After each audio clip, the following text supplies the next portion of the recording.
In Clyde Barrow, Bonnie and Clyde. Bonnie and Clyde. L'Empire des Sens est un film japonais de 1976, réalisé par Nagisa Oshima, le sulfureux réalisateur Nagisa Oshima. Je reviendrai sur la réputation de cet artiste plus tard. Pour l'instant, Coco. Sache que l'Empire des Sens, si tu ne le sais pas déjà, est un film érotique ayant pour objet la relation torride entre un notable et une soubrette slash prostituée, et les conséquences exceptionnelles de cette relation. Bon. Alors, le film est remarquable. Il est remarquable en ce qu'il n'est pas un prétexte à montrer des scènes de cul pour le simple plaisir du déballage, tu vois. Le sexe illustre la moralité des personnages, leur caractère, il est l'expression de leur singulière, très singulière psychologie.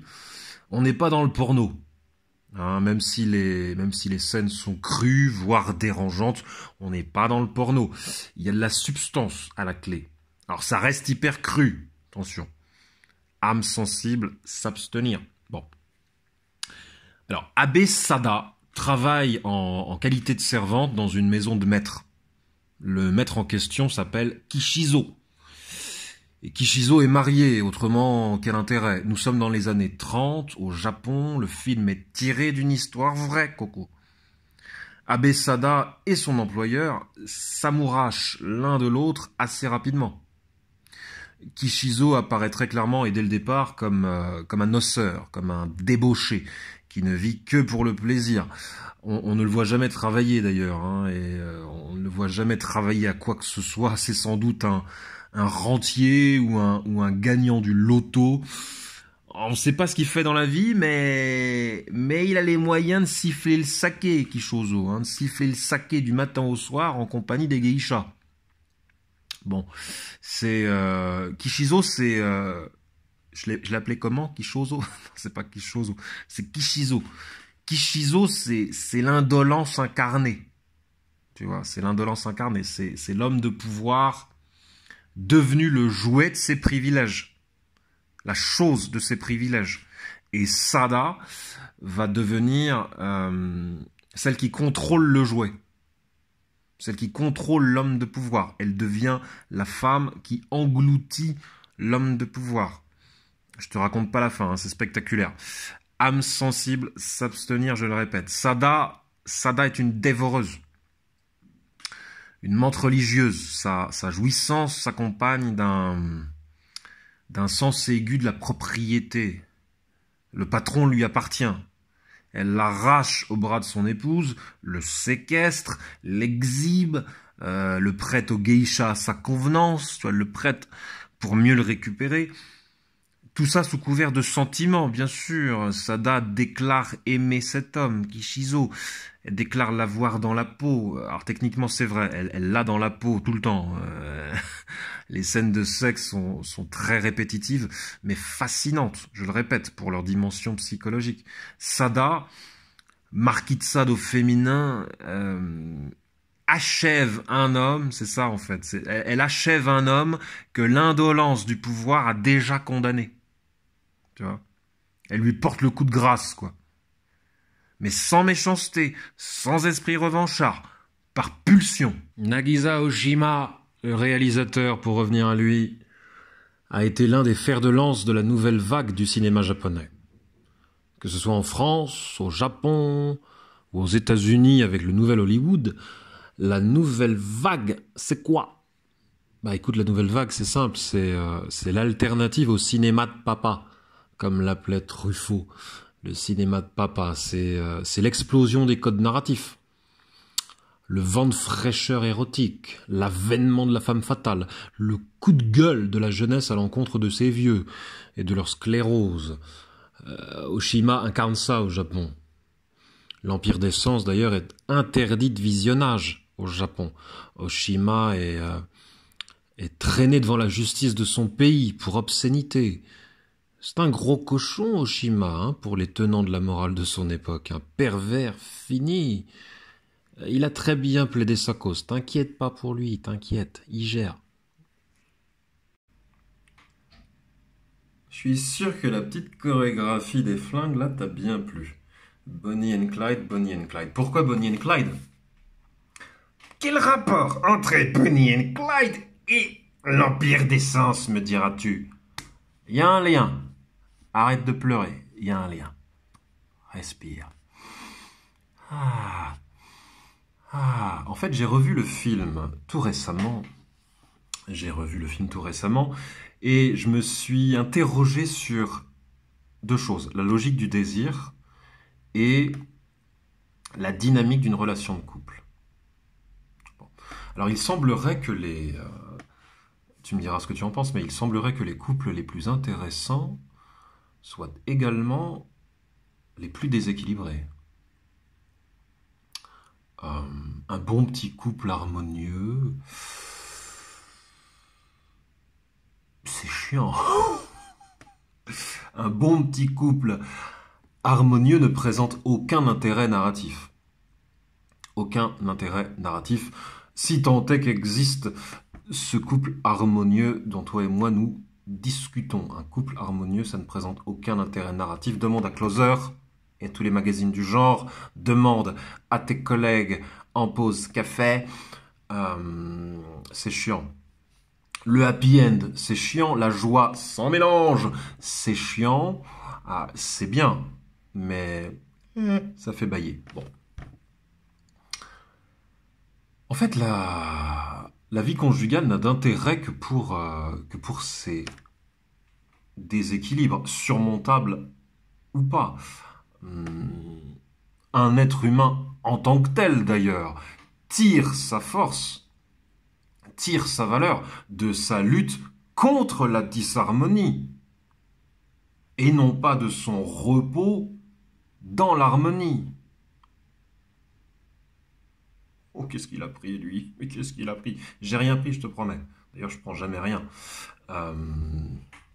Fais-moi confiance. Donc voilà, elle est là la vérité. Hein. Elle est là la vérité. Donc, je vais donner un exemple. Simple.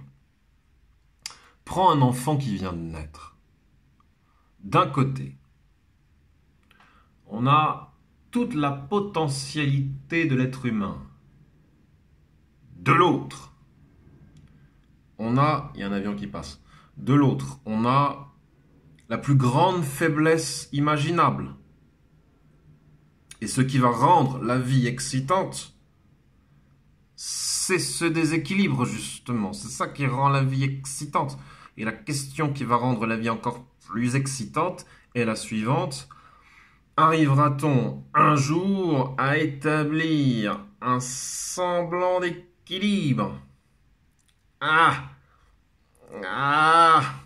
pas simple, hein. Tu vois, c'est la faiblesse, la plus grande faiblesse imaginable, elle pèse lourd.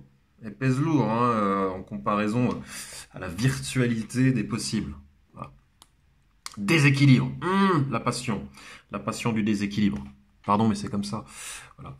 Dans un couple, c'est pareil. Prends, je ne sais pas moi, prends 50 nuances de grès, par exemple. On aime ou on n'aime pas, médaille d'or de la niaiserie ou pas, peu importe, on s'en fout. Prends 50 nuances de grès. À compter du moment où les deux cocos sadomaso s'harmonisent et fondent une famille, l'histoire s'arrête. Bon. Dans l'Empire des Sens qui nous intéresse, Sada et Kishizo sont... Alors, juste un truc, il paraîtrait que Kishizo est un propriétaire d'auberge et non pas juste un notable. Il paraîtrait ça d'après les sources internet. Voilà. J'ai pas précisé que c'était un propriétaire d'auberge, mais j'ai envie de te dire, et alors, c'est un patron. Bref, on a quoi? On a Kishizo et Sada déchirés par l'écart social. Un patron, une servante. Tu vois, ils sont déchirés par l'écart social, ils sont déchirés par la condition sexuelle. Je veux dire, l'homme prime sur la femme, société patriarcale oblige, d'accord? Donc voilà, il est là-haut, elle est là, Sada, à l'origine.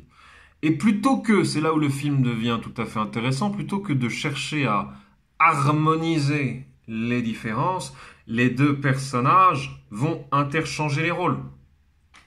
Sada va devenir le prédateur, le vampire, et Kishizo, sa victime consentante, son jouet. Tu suis ou pas? Arrête de pleurer, je te dis. Il y a un lien entre Bonnie and Clyde et tout le reste. Voilà. En fait, ça fait tout simplement du bien de voir la femme endosser le rôle du dominant. Tu vois? Pourquoi ça fait du bien? Parce que ça rétablit l'équilibre. Ou ne serait-ce qu'un semblant d'équilibre entre l'homme et la femme. Tu comprends? Youp, youp, youp. Le film a été blacklisté au Japon. La police a perquisitionné le domicile du réalisateur Oshima. Je te l'ai dit, ça. Elle a perquisitionné sa maison de prod. Les censeurs lui ont intenté un procès pour obscénité. L'histoire de la censure est longue. Elle est très très longue dans le domaine artistique, Coco. On ne va pas ici la détailler. Bon. Censure et propagande, c'est les Starsky Hutch de la morale, quoi. Les nouveaux chevaliers au grand cœur, mais qui n'ont jamais peur de rien. Starsky Hutch. C'est un peu ça. Alors, ça mériterait une émission entière, de causer de la censure et de la propagande, mais voilà, j'y réfléchirai si t'es sage. Oshima, selon moi, ça n'engage que moi, n'a pas été attaqué pour avoir montré des gens qui font toc-toc nombril. Non, non. Il n'a pas été attaqué pour ça, le Oshima. Il a été attaqué parce qu'il a montré combien le déséquilibre est plus excitant que la stabilité, que l'harmonie. Pas de happy end chez Oshima, pas d'harmonisation des différences. La femme prend la place de l'homme et le bouffe tout cru. C'est pas pour rien que le film s'est d'abord intitulé La corrida de l'amour. C'était son titre initial, au moins en français, La corrida de l'amour. Je ne dirai rien de plus, mais la fin de ce film est spectaculaire, spectaculaire. Ça te reste en tête, c'est la transgression, elle est là. On maintient l'écart, on ne pacifie rien, on interchange les rôles, d'accord, on les interchange, mais l'écart est toujours creusé, l'écart entre les personnages, évidemment, est toujours creusé. Il y a cette série espagnole qui cartonne en ce moment, et elle a de quoi cartonner sur Netflix. Élite. Élite. C'est quoi Élite ? Une adolescente est retrouvée morte dans un lycée de la Haute. Elle a été frappée à la tête avec un objet contondant. Qui l'a tuée ? Pourquoi ? Alors, les soupçons planent sur 2 races d'individus. Les jeunes des beaux quartiers et les jeunes des bas quartiers. Les aristos et les macabos. Qui a tué Marina ? Moi, je sais qui a tué Marina. Alors, parmi les aristos, il y a Guzman. Alors, Guzman, c'est le golden boy par excellence. Un croisement entre Tom Cruise jeune, Henry Cavill et Matt Damon. Tu vois un peu le mash-up. Gazmun, je l'ai appelé. Guzman, et non pas Gazmun. C'est un peu le champion de l'Occident, quoi. Voilà, le destin l'a gâté sur tous les plans et de surcroît, il est très protecteur de son clan. Il est très possessif, le Guzman. Alors, parmi les macabos tolérés au lycée prestigieux, il y a Nadia, la musulmane, victime de xénophobie, voilée au dehors du lycée, qui n'accepte pas son voile, laïcité à plein tube. Alors Nadia, elle est belle, elle est grave, elle est studieuse. L'écart entre Guzman et Nadia est conséquent, tu te l'imagines. C'est pourquoi leurs tentatives de rapprochement sont si électriques. Ce sont Guzman et Nadia, si tu veux, ce sont les amants de Vérone de notre époque. Ce sont nos Roméo et Juliette à nous. Alors je te dis pas s'il y a toc-toc nombril ou pas, s'il y a frottement interculturel ou pas. La série est très chaude, mais j'en dirai pas plus. Le maintien du déséquilibre comme source d'excitation. Pense-y. Et viva la corrida del amor. Corazón. Bonnie and Clyde.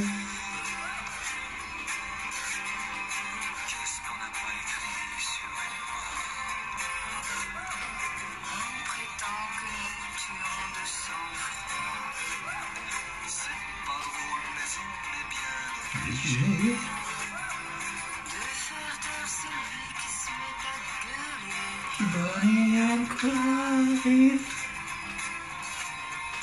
Bonnie and Clyde.